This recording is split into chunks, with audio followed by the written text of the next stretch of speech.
Ben ritrovati, tante le notizie all'interno del nostro TG, ma cominciamo dai titoli. Nel pomeriggio incontro tra sindacati e Ministero del Lavoro a Roma sull'avvertenza LSU-LPU, confronto interlocutorio, nuovo appuntamento fissato per il 5 giugno, intanto la Regione esclusa protesta. Sono stati ricevuti in prefettura i lavoratori della Italva Color di Fuscaldo, da 2 mesi senza lavoro, la fabbrica chiusa dalla procura perché inquinava. È durata 12 ore l'evasione dal carcere di Cosenza del ragazzo con la maglietta gialla, il 20enne originario del Mali è stato bloccato in via Quattromani. Sono 107.000 i calabresi che si rivolgono al banco alimentare per mettere insieme il pranzo con la cena. La provincia in cui vengono distribuiti più generi di prima necessità è Reggio, seguita da Cosenza. L'assemblea dei soci della banca Mediocrati approva il bilancio utile netto di 579 milioni di euro. Nel corso della riunione è consegnato un premio a Monsignor Sabino, vescovo di Cassano. La giornata internazionale dei musei ha rispettato le aspettative di pubblico e di apprezzamenti. La rete museale cosentina ha offerto ai tanti visitatori i suoi gioielli. Ben ritrovati per questa nuova edizione del nostro TG. In primo piano il lavoro nel pomeriggio, la riunione a Roma al Ministero del Lavoro sull'avvertenza dei lavoratori socialmente utili e di pubblica utilità. La CGIL che ha diramato un comunicato, parla di un incontro interlocutorio che comincia comunque con una valutazione positiva. Prossimo incontro già fissato il 5 di giugno per dopodomani, quando è prevista la visita del vice premier Di Maio in Calabria. La CGIL ha confermato il sit-in di protesta dei lavoratori socialmente utili e di pubblica utilità. Intanto è scontro aperto tra Regione e Governo. Il punto nel nostro servizio.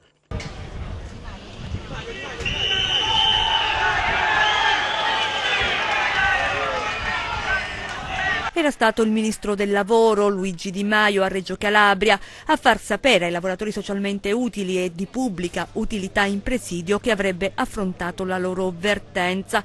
Nel pomeriggio di oggi lo stesso vice premier ha incontrato a Roma i sindacati per affrontare una vertenza irrisolta da 20 anni. 2 ore di confronto, una riunione interlocutoria, fanno sapere i rappresentanti dei lavoratori, che si è conclusa con un rinvio, un aggiornamento al prossimo 5 giugno. Al momento i sindacati confermano il sit-in di protesta programmato per mercoledì prossimo in occasione della nuova visita di Luigi Di Maio in Calabria. Intanto monta la polemica con la Regione, esclusa ancora una volta dalla convocazione ministeriale. Era già successo per Gioia Tauro, dove il ministro alle infrastrutture Danilo Toninelli tornerà domani. Ancora il governatore calabrese Mario Oliverio non era stato invitato, come ricorderete, a Riva allo Stretto per la riunione straordinaria del Consiglio dei Ministri che ha dato il via libera al decreto Calabria. Ora il nuovo caso LSU-LPU. Il governo regionale non ci sta e rivendica l'impegno profuso per costruire un percorso di stabilizzazione dei precari. Che cosa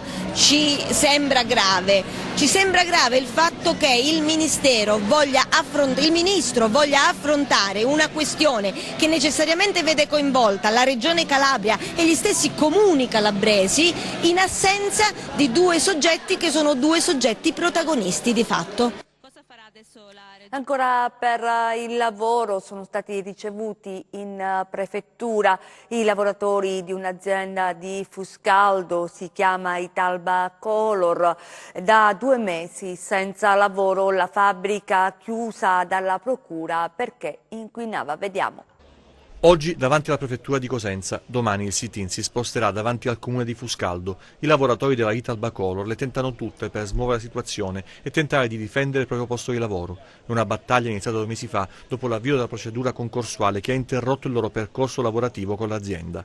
Questa mattina una delegazione di dipendenti è stata ricevuta in prefettura. Ai funzionari, i lavoratori, accompagnati dai sindacalisti, hanno esposto le proprie problematiche. L'impianto è stato fermato dalla procura di Paola per irregolarità nello sversamento dell'acque reflue reflue. Dopo il sequestro è iniziato il calvario degli 80 lavoratori che si sentono vittime di una situazione non dipendente dalla propria attività e temono per il proprio futuro occupazionale.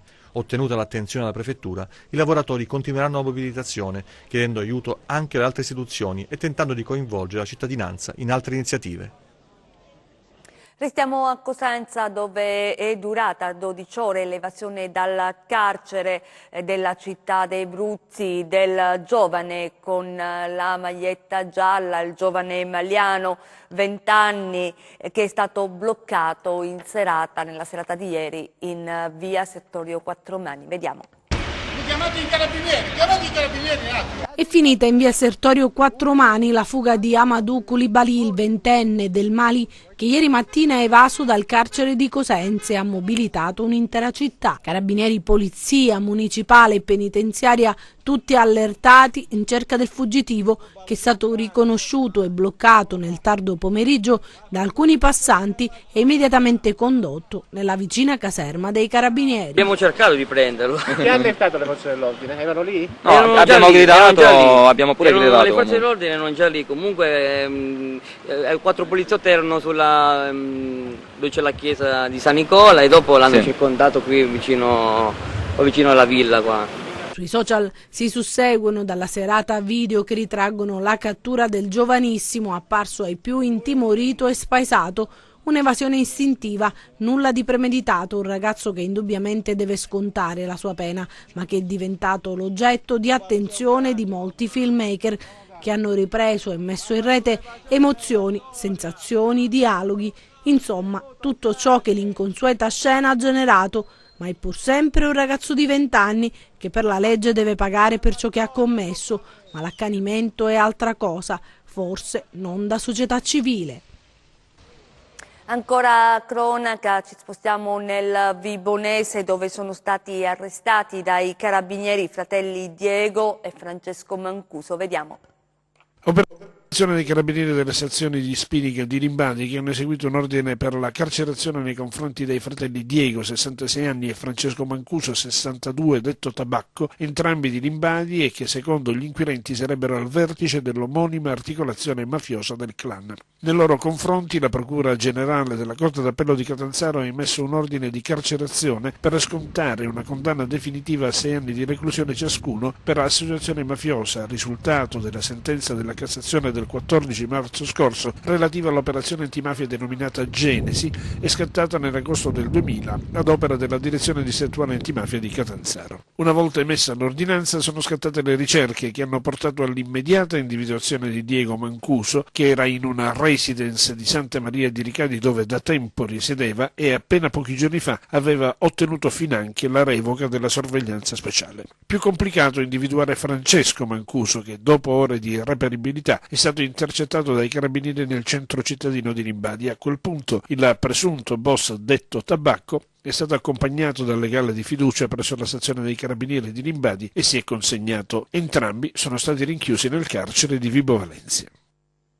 Restiamo a Vibo per un agguato ieri sera, un vero e proprio assalto, lo definiscono le forze dell'ordine, messo in atto da un comando composto da almeno 3 persone armate di fucile caricato a pallettoni e di pistola. È quello messo in atto nella tarda serata di ieri a Vibo Valentia contro Dominique Signoretta, 43 anni, considerato l'armiere della cosca Mancuso dell''Ndrangheta e vicino al boss Pantaleone Mancuso, attualmente detenuto, e padre del pentito Emanuele. Signoretta si è salvato solo perché ha avuto la prontezza di rientrare precipitosamente in casa nel momento in cui ha avvertito i primi spari. I colpi d'arma da fuoco contro di lui si sono infranti contro il muro esterno della casa, lasciando segni profondi. Sull'agguato hanno avviato indagini i carabinieri della compagnia di Vibo Valentia.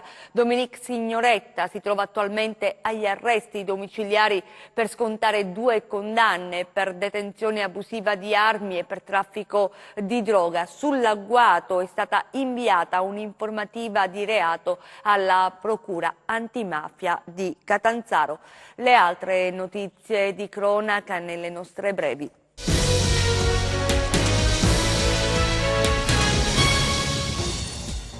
Incendio sulla cui natura sono in corso accertamenti ha distrutto nella nottata a Marcellinara un mezzo di cantiere che si trovava all'interno di una galleria sulla statale 280 di Due Mari che collega Catanzaro alla Lamezia. La galleria è stata invasa dal fumo e si sono registrati disagi alla circolazione ma nessun danno alle persone. Il mezzo interessato dal rogo è un carrello elevatore utilizzato per i lavori di ripristino e ristrutturazione della galleria Sella in direzione Lamezia. Sul posto vigili del fuoco del comando provinciale di Catanzaro con un'autobotte che sono riuscite ad estinguere l'incendio e a mettere in sicurezza il mezzo. Le operazioni di spegnimento sono state rese difficoltose dal fumo prodotto dalla combustione. Nessuna ipotesi viene esclusa in relazione all'origine del rogo.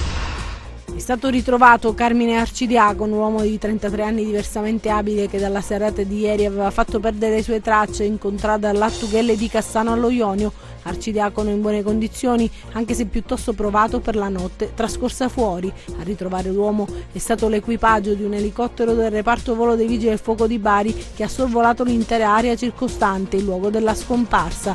Il trentenne sarà ricoverato in ospedale per ulteriori accertamenti e controlli. Era scomparso dall'abitazione dove vive con la famiglia ed erano stati proprio i congiunti, non vedendolo rientrare, a far scattare l'allarme. Alcuni cinghiali hanno danneggiato parte del cimitero del comune di Sorianello, piccolo centro delle preserve vibonesi. Sarebbero entrati nell'area da un terreno circostante, secondo quanto ha riferito il parroco. Alcune tombe sono state danneggiate, così come il terreno sotto il quale sono sepolti i defunti. Sono stati riscontrati anche grossi solchi e danni agli arredi cimiteriali. E cambiamo argomento, pensate, sono 107.000 i calabresi che si rivolgono al Banco Alimentare per generi di prima necessità. I dati sulla povertà crescente nella nostra regione sono stati resi noti questa mattina a Cosenza nel corso di un incontro per festeggiare i 30 anni di attività del Banco Alimentare, un compleanno importante. Vediamo. Vorremmo tanto darvi una buona notizia e raccontarvi che i poveri in Calabria sono diminuiti e che il Banco Alimentare ha meno bisognosi da aiutare. Purtroppo non è così, anzi, il numero di indigenti è in continuo aumento e i numeri fotografano una situazione drammatica che coinvolge tantissime famiglie calabresi. 250.000 famiglie, quindi un numero veramente esorbitante, verso cui noi pensiamo insomma di fare sempre di più e sempre meglio. È una festa, quella organizzata per il 30° anniversario di attività del Banco Alimentare, che nasce dalla sofferenza e dal bisogno e che diventa solidarietà grazie alla generosità di tanti e all'impegno costante di collaboratori e associazioni che permettono di recuperare e distribuire oltre 5.000 tonnellate di cibo. Non è la festa del banco, di un popolo fatto da persone, da volontari, da persone magari che hanno anche bisogno, da tante associazioni soprattutto che ci aiutano ad aiutare poi a nostra volta insomma tutte queste persone. La mappa della povertà calabrese ci dice che la provincia con più assistiti è quella di Reggio Calabria, che ne ha oltre 42.000. Segue Cosenza con 38.000 assistiti e 225 partner, Catanzaro con 13.000 assistiti e 92 partner, Crotone con 9.800 assistiti e 43 partner e Vibo Valentia 4.089 assistiti e 26 enti territoriali. Le iniziative del Banco Alimentare continueranno nei prossimi giorni, nelle scuole e nei luoghi istituzionali. Noi siamo un po' collegati in un viaggio un po' ideale con tutti i banchi d'Italia in questo momento, quindi oggi partiamo da Cosenza, c'è un furgone appositamente allestito e faremo anche questa campagna dal titolo La fame non va in vacanza, attraverso cui con una piccola donazione si possono comprare 2 marmellate da poi appunto devolvere al nostro lavoro per aiutare insomma a contrastare la povertà. Come ogni anno è stata molto partecipata l'assemblea dei soci della BCC Mediocrati, che quest'anno ha anche premiato il vescovo di Cassano Ionio per il suo impegno verso i giovani. Vediamo. L'Assemblea della BCC Mediocrati ha approvato all'unanimità il bilancio 2018. La principale banca locale calabrese, con 19 filiali, riesce sempre ogni anno a registrare numeri importanti per quanto riguarda la partecipazione dei soci. La banca è soprattutto dei soci e quindi loro partecipano con entusiasmo, con spirito di servizio, perché partecipare a un'assemblea ha aspetti anche noiosi. però il fatto che ci sia una presenza importante vuol dire che è gradita questa comunità. Stare in comunità fa bene e aiuta la banca a crescere. Nell'occasione dell'assemblea è stato anche consegnato il premio Melagrana d'argento a Monsignor Francesco Savino, vescovo di Cassano Ionio, per il suo forte impegno sul territorio, e Monsignor Savino ha voluto sottolineare a sua volta quanto sia importante l'opera della BCC Mediocrati per l'economia locale. Una banca che dobbiamo incentivare perché è una banca che cerca sul mercato, che molto spesso è selvaggio, dove spesso prevale soltanto una sorta di speculazione finanziaria. La vostra banca, a mio avviso, si distingue per tentare di mettere insieme la presenza sul mercato, le sfide del mercato, ma senza dimenticare le proprie origini, i propri codici, quel codice a me particolarmente caro, che è il codice della mutualità e della reciprocità nella solidarietà. La collaborazione tra la BCC Mediocrati e la diocesi di Cassano si concretizzerà presto anche con la nascita di una fondazione, ma il lavoro già fatto è davvero tanto. Il vescovo di Cassano si sta spendendo molto sul territorio, un territorio difficile, e sta cercando di incentivare la partecipazione proprio anche alla banca dei giovani, perché si avvicinino per costruire insieme delle imprese, delle start-up. Si è aperta oggi a Catanzaro, e parliamo di libri, la settimana del progetto Gutenberg, Fiera del Libro, appunto con una 17ª edizione ricca e partecipata. Vediamo.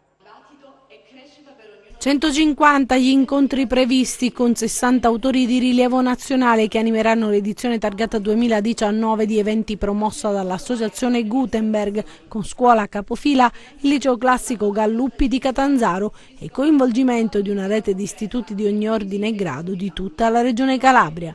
L'inaugurazione oggi nell'Auditorium Casalinuovo con la partecipazione di rappresentanti istituzionali, poi l'attesa conferenza con Carlo Alberto Redi e Emanuela Monti, biologi dell'Università di Pavia, che hanno discusso sui libri scritti a 4 mani, migrazione, cellule, genomi e genomica sociale, come la vita quotidiana può modificare il nostro DNA. È un tempo che ci incalza con i problemi, ci incalza sul fronte della condizione ambientale, ci incalza rispetto al grande tema dei migranti, ci incalza rispetto a quelle tecnologie che hanno tanti aspetti positivi, che hanno migliorato enormemente la nostra vita, ma rischiano di creare, come ci ricorda Papa Francesco, una nuova dipendenza alla lunga non più lieve della dipendenza da droga. Alla 19ª edizione anche Gutenberg Off nella Galleria Mancuso, nel cuore della città. Ogni giorno fino al 24 maggio si potranno ammirare stand con i libri degli autori presenti in fiera, mostre, letture sensoriali e laboratori sulle emozioni per bambini.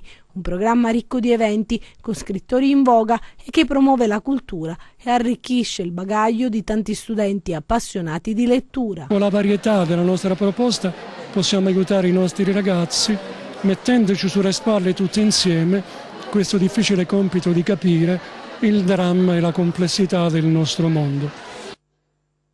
Ancora per la cultura, la notte dei musei a Cosenza ha attratto davvero molti visitatori. Vediamo. La Festa dei Musei è il grande evento nazionale organizzato dal Ministero per i Beni e le Attività Culturali il 18 maggio, detta anche Giornata Internazionale dei Musei. È l'occasione in cui musei, parchi archeologici, complessi monumentali propongono iniziative ed eventi che dalle 20 in poi confluiscono nella Notte dei Musei. Anche Cosenza ha messo in moto la sua rete museale con le tante iniziative in programma, tutte facilmente fruibili grazie anche alla circolazione che Amaco ha destinato all'evento. Il Museo Multimediale di Piazza Bilotti ha offerto ai visitatori la possibilità di visitare la mostra di Leonardo con biglietto a prezzo ridotto. Al Box Museum, nel complesso di San Domenico, la visita guidata alla collezione Box Art è stata l'occasione per discutere sul tema il futuro della tradizione artistica. Dalla città nuova alla città antica, senza soluzione di continuità, un numeroso e appassionato pubblico ha potuto conoscere la storia della città Abruzia attraverso le affascinanti proiezioni del Museo Consenzia Itinera di Villarendano. Il Museo dei Bretti e degli Enotri per l'occasione è diventato luogo di dialogo interculturale grazie all'evento Sapori e Saperi dal mondo, che ha offerto la degustazione di piatti tipici dal Pakistan all'Africa alla Calabria. E poi il Museo Diocesano, al cui interno sono custodite preziose opere sacre, tra cui la Stauroteca. Per gli amanti dell'arte e della buona musica, la Galleria Nazionale, fino a notte inoltrata, si è avvalsa della preziosa collaborazione del Conservatorio di Musica Stanislao Giacomantonio, proponendo un felice intreccio di arte e musica che ha saputo promuovere e valorizzare le collezioni museali e il talento e la preparazione di tanti giovani musicisti.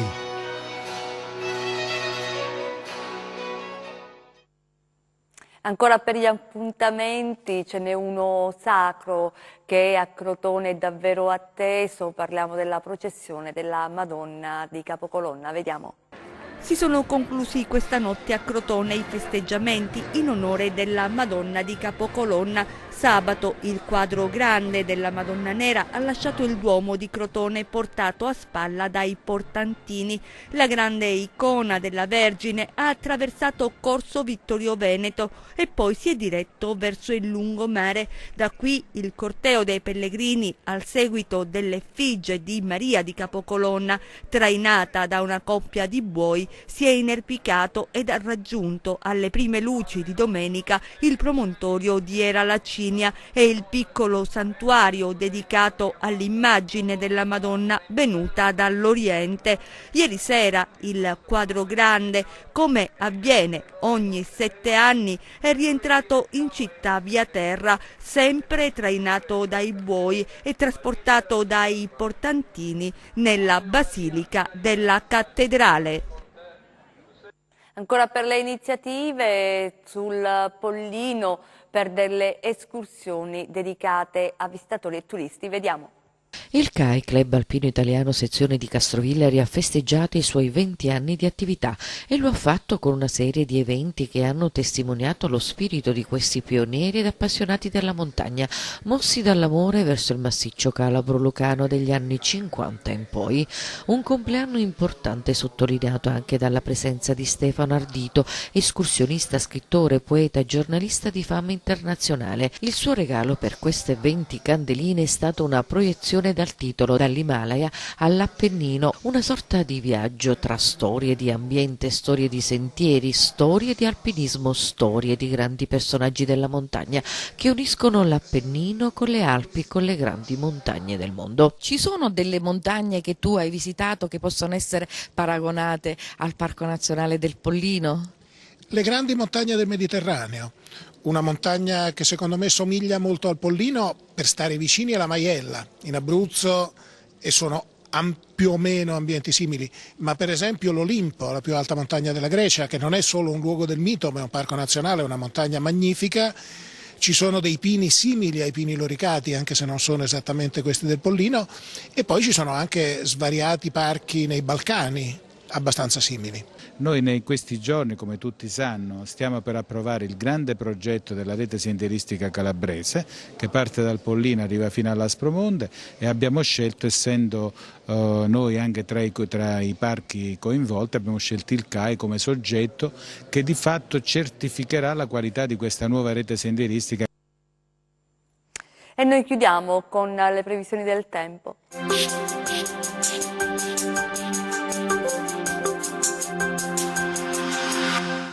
Evolve verso levante la goccia fredda responsabile di tempo instabile sul centro-nord della nostra penisola. Sulla Calabria si sono attivate correnti occidentali con una modesta variabilità a carico dei versanti tirrenici, ma saranno le schiarite a prevalere un po' su tutto il territorio.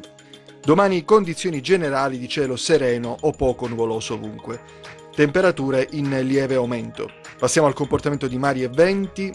Domani venti occidentali tra deboli e moderati sul Tirreno con mare mosso.